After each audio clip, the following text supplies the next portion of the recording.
I'm going to be 78 in a few weeks, and I walk everywhere. And yeah, I would say there are more people downtown, more foot traffic. Came for a wedding at Lake Hood and then 2-night visit in Portland. I've walked all around Portland, up and down between the main center and here, and I've not had a problem at all. I would say there's a lot of foot traffic in downtown. Many of us feel quite safe.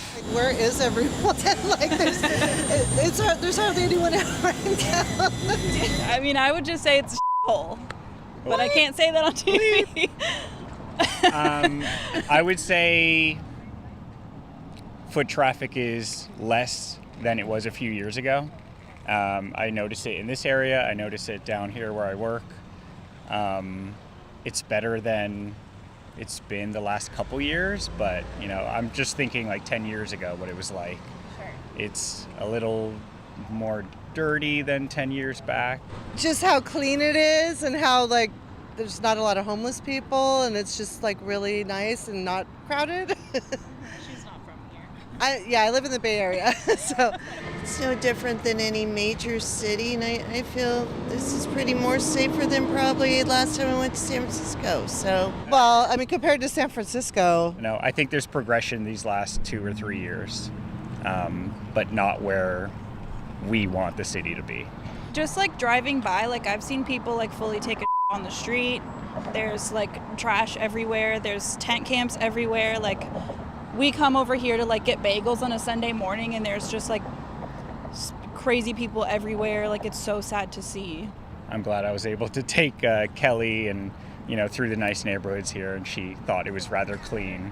That's great to hear. I'd love to hear that when people visit the city, but I know we could do a lot more. Okay, so that's how some people are feeling about downtown Portland, and as you heard, it really depends on who you ask.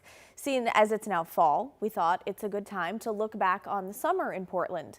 A new report shows it was the best summer for downtown foot traffic since before the pandemic. The numbers come from an annual report done by Downtown Portland Clean and Safe, a nonprofit that cleans and maintains more than 200 blocks downtown. It shows from January to August this year, foot traffic in downtown Portland was up more than 5% compared to that same period last year. That's more than double what it was in the first half of 2021. But take a look at this graph. You can see in the top left there the steep drop from 2019 to 2020. But numbers have been increasing in the 5 years since then, albeit slowly. We're still nowhere near 2019 numbers, and it's worth noting that pedestrians means visitors, employees, and residents. It's not a count of unique individuals, meaning some people may have been counted twice. So these are not perfect numbers. Clean and Safe reports they've counted 21 million people downtown through the first 8 months of this year. And what we just released is really positive news overall. We're seeing a nearly 6% increase of foot traffic in downtown through August, so that's very welcomed news. Okay, that's Andrew Hone, the president of the Portland Business Alliance and the Portland Metro Chamber. He's also the head of Downtown Portland Clean and Safe. That's the group that did this study. I don't think anyone should be spiking the football or putting up these numbers on their refrigerators at home. Let's be realistic. We're still not where we were pre-pandemic. Everybody has a yearning for that moment in time to say that's when we'll know Portland's back, and we're not there. He tells me more work needs to be done when it comes to public safety and homelessness, which continues to plague parts of downtown. KGW also talked to the owner of All Burn Wax. It's a small candle shop that's been on West Burnside for 2 years. The owner says she sees the results of this report firsthand. I mean, I have seen an increase in foot traffic and in tourism, and my numbers in general are better. I was looking over at my annual based from last year to this year, and I've seen a 10% increase in sales.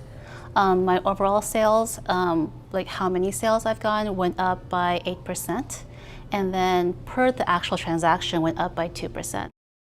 Now, this graph here shows that each month so far this year saw more people than last year, except for February, which was the same. From May to August, just under 3 million people were downtown each month.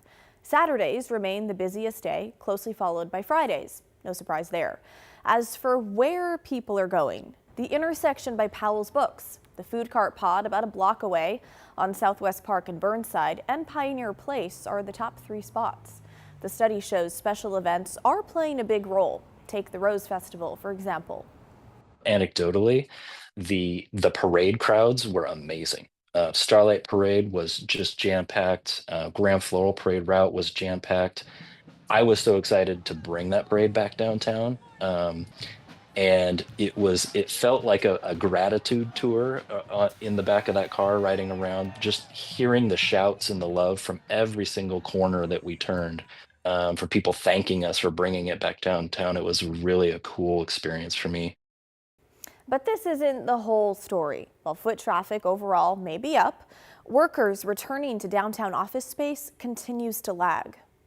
It's a tale of two foot traffics, right? So you've got this great news on visitors coming here, and frankly, it's because we've been working together as a community with our Visitor Bureau, Travel Portland, the city, the chamber. Everybody's sort of rowing in the same direction, trying to get people to come back and just have a taste of downtown Portland again.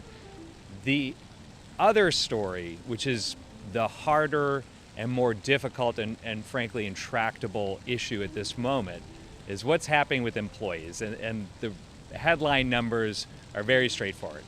These buildings behind me right now, these offices are half full and with people. We are at about 50% of where we were pre-pandemic, and that is hugely consequential. Let's go back to that first graph because it's important to note, like Andrew mentioned, most of the people coming downtown are visitors. That's the line in the middle there. The number of employees downtown at the bottom has stayed pretty flat since 2023. The report shows employee visits to downtown remain around half of what they were in 2019, which is well below the national average and less than cities like Seattle and Denver. It's about keeping the businesses we have and then helping them to grow and stay here, because we have seen far too many employers leaving our central city, going to other places where it's more affordable, where there's less of a tax burden, and where the business culture and climate and public-private collaboration is just better. Okay, and this begs the question, are things like Portland's increased parking fees and extended parking meter hours making it harder for employees to return downtown? The city raised those rates as a way to fund the city's transportation agency. But then there's also this issue of parking. Parking is limited and also it's expensive. So how does that play into it in your eyes? Yeah, obviously, I think everybody is feeling the same way. It's here we are all trying to get the center city back and downtown more vibrant, and the parking meter hours are extended, and I think everybody in the community is feeling, wait 1 second, and we need to be moving towards more affordable parking. And the folks that are actually really hit hardest by this are actually employees who are trying to get into the offices, and that's who we're hearing the most concerns. Okay, now it's your turn. Talk to us. Do you have an office space downtown that you aren't using? Tell us why. What have you seen when it comes to downtown foot traffic? Let us know. Email the story at kgw.com or call and leave us a voicemail, 503-226-5090.